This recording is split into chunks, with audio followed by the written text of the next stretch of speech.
Thanks very much for inviting me here today to discuss this topic. Well, I couldn't believe I'm from Clarenbridge, and it took me an hour and 15 minutes to get in this morning. I just couldn't believe it. I said it was nearly faster walking.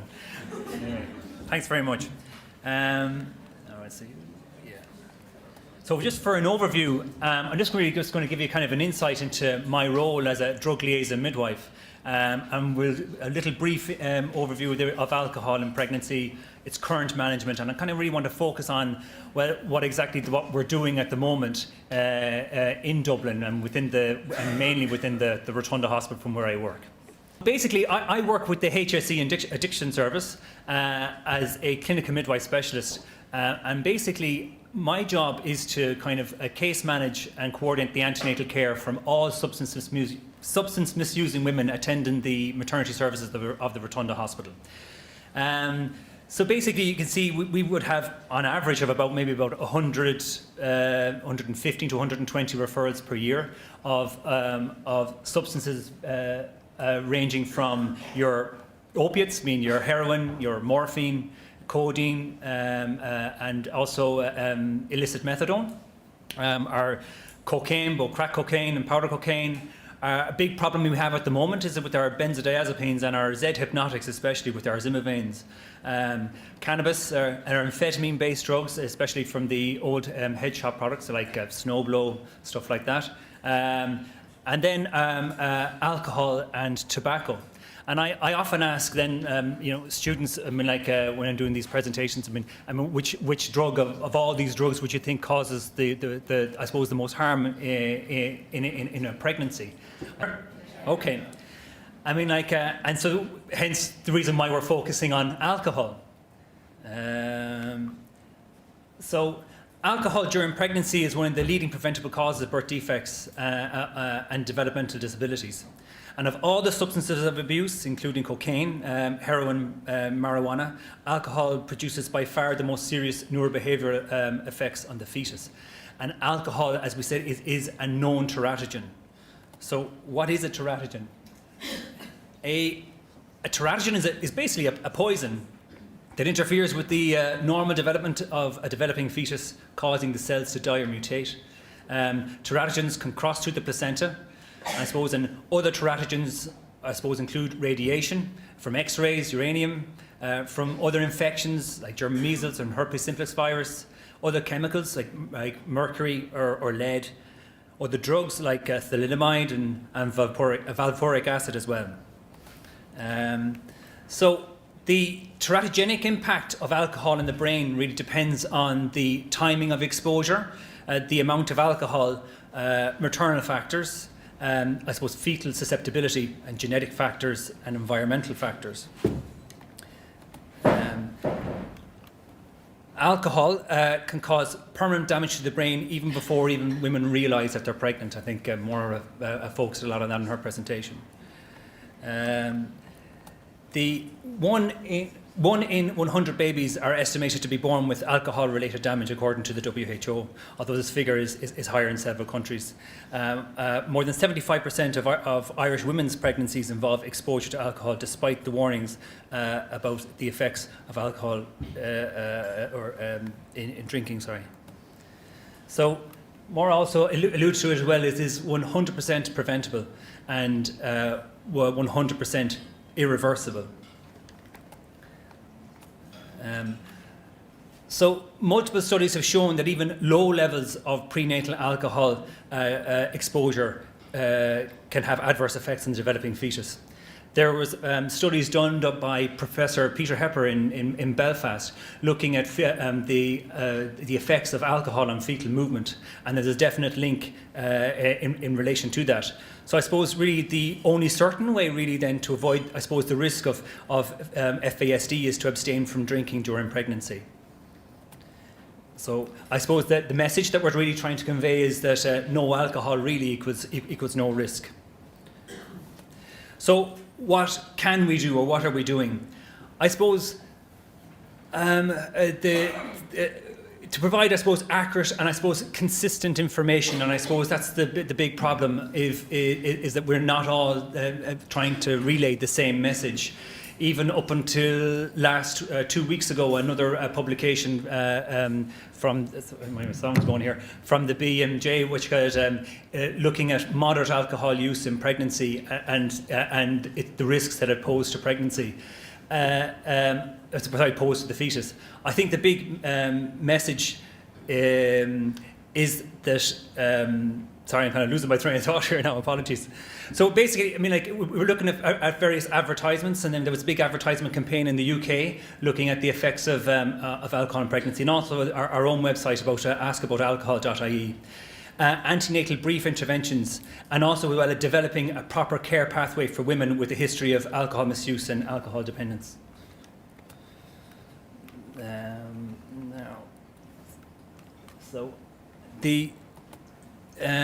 Studies have produced conflicting evidence from our own hospital, with Dr. Sheehan reporting that pregnancy itself can act as an incentive to reduce alcohol or to reduce any kind of substance misuse. However, I suppose from the publication of the BMJ, where we're seeing a very, very high rate of women, I suppose, continuing to drink alcohol in pregnancy, well, obviously that it's not really incentive enough, really, and so we need to make other kind of interventions. So the HSE is rolling out a new program where making every contact count is basically engaging health professionals in preventive activities as part of their routine clinical consultations, and part of that would be addressing someone's alcohol use. Also as well, we could have brief intervention training programs like the SARE model, and this is being used, it was piloted in Letterkenny Hospital, and all midwives during the booking visit are using this type of intervention to highlight dangerous alcohol use in pregnancy. And then also as well, then I suppose part of this is detecting women who have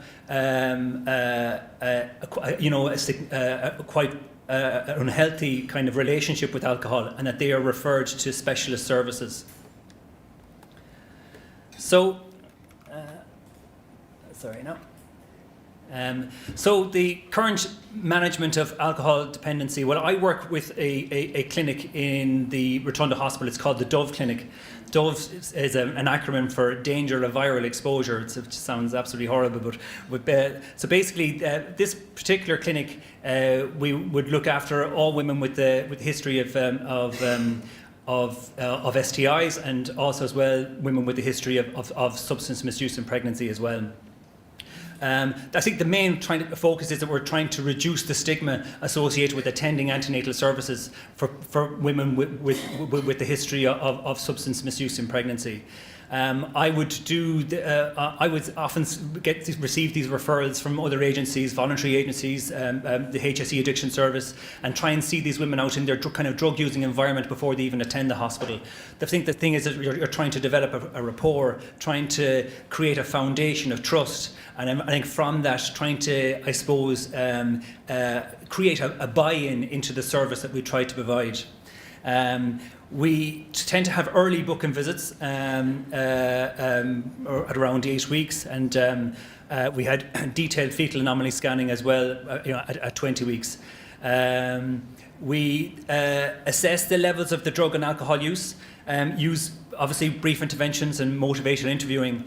I think it's really important then that for somebody who does have an alcohol dependence is that we need to refer them to inpatient treatment services, because of the risk of the sudden abruption, the sudden discontinuation of alcohol can lead to intrauterine fetal distress and potentially miscarriage in the first trimester and premature delivery in the second, third trimester. So what it had within our services in Dublin, it's quite difficult because it's kind of like, as I was explaining earlier on, it's kind of like the jigsaw effect as to how women qualify for various services. I don't know if you have that here in the West, but we certainly have it in Dublin, and it can be a very difficult process, and hence the reason why it's a major part of my role. Now, so the postnatal management really then be separating mothers and babies, I suppose, should be avoided at all times, and we kind of monitor for signs and symptoms of withdrawal, especially for those who are maybe on methadone maintenance or on opiate or misusing opiates during the course of their pregnancy. We keep all of our babies for a period of 120 completed hours following birth to monitor for signs of neonatal withdrawal, and if they require treatment, they require admission to our ICU. And also as we observe for, I suppose, signs of FAS, but a lot of that is really done long after they leave the maternity units. So I know we were just touching on breastfeeding as well. I mean, like a breastfeeding baby takes in alcohol too in the breast milk of a mother. And if a breastfeeding mother has 4 alcoholic drinks a day, the alcohol her baby takes may impair motor development, the baby's ability to roll over, to sit, to crawl and to walk. So we mainly advise women then to pump and store their milk before having a drink, and then feed their baby the express breast milk then from a bottle. Often, I mean, I know there's a few social workers here, and the child protection piece is quite a big part of what we actually do. We have a medical social worker as part of our team. As I said, the whole essence of what we try and do is create buy-in to a service based on trust.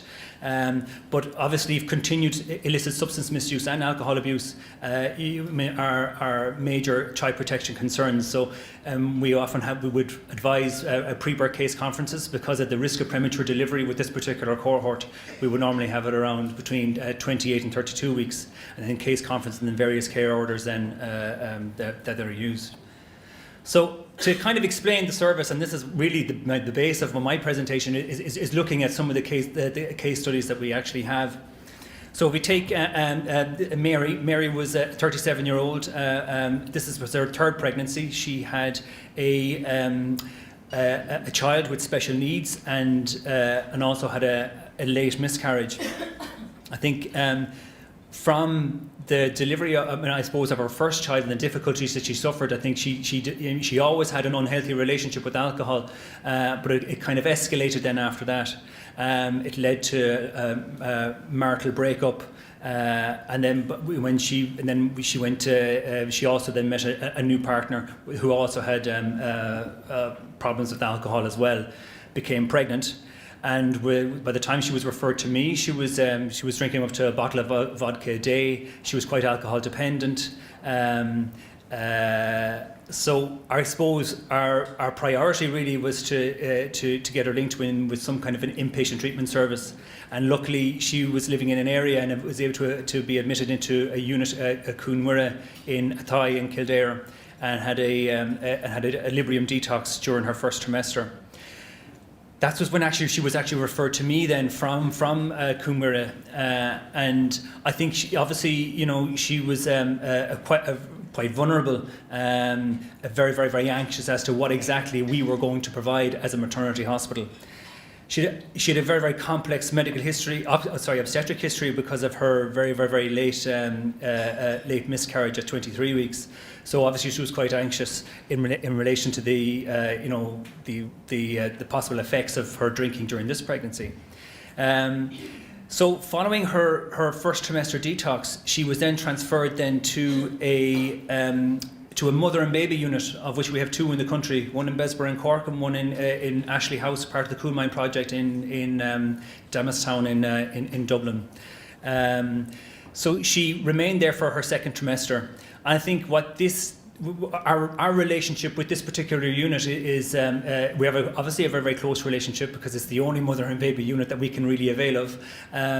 It ensures that patients can attend all their antenatal care, that we can have a proper channel of communication with the staff there, and more importantly with the mothers themselves. Because of her complex obstetric history, it kind of ensured that she attended all of her appointments, of which she had many. She went on to deliver then at 36 weeks. I mean, I know it's premature, but but at the same time, we managed to get her to that stage of her pregnancy, and I think it was quite an achievement. She returned then back to Ashley House with her baby. and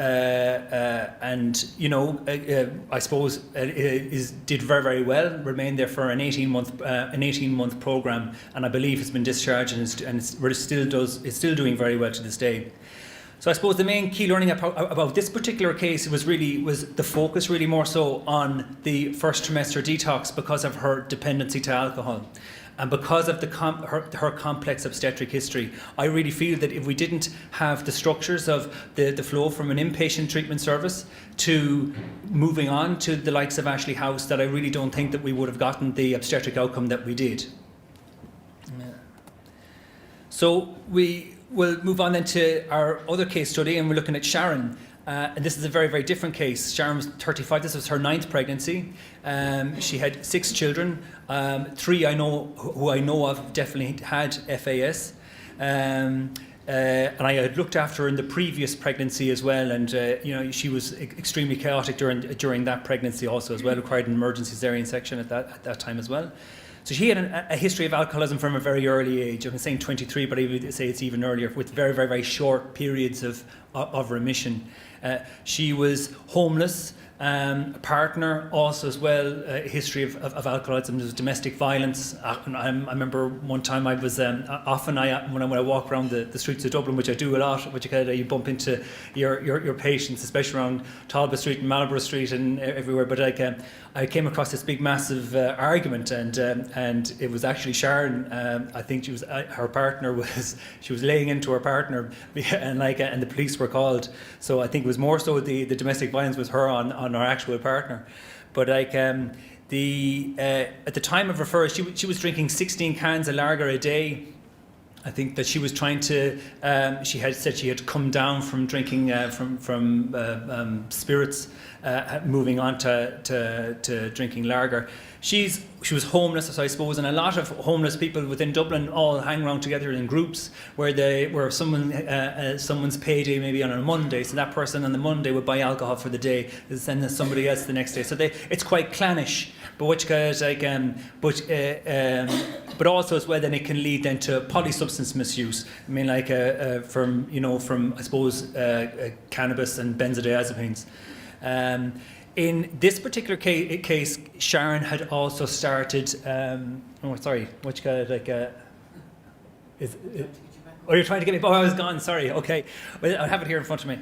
But in this particular case, I suppose Sharon was also on methadone maintenance. I mean, I think she had started smoking heroin, and just at the early stages of her pregnancy. But the funny thing about it is, because that she was on methadone maintenance, it basically provided access to other treatments, inpatient treatment services that she wouldn't have been able to avail of because she wouldn't have been on methadone. Basically, the inclusion criteria for a lot of these is that it is a primary opiate for primary opiate addicts.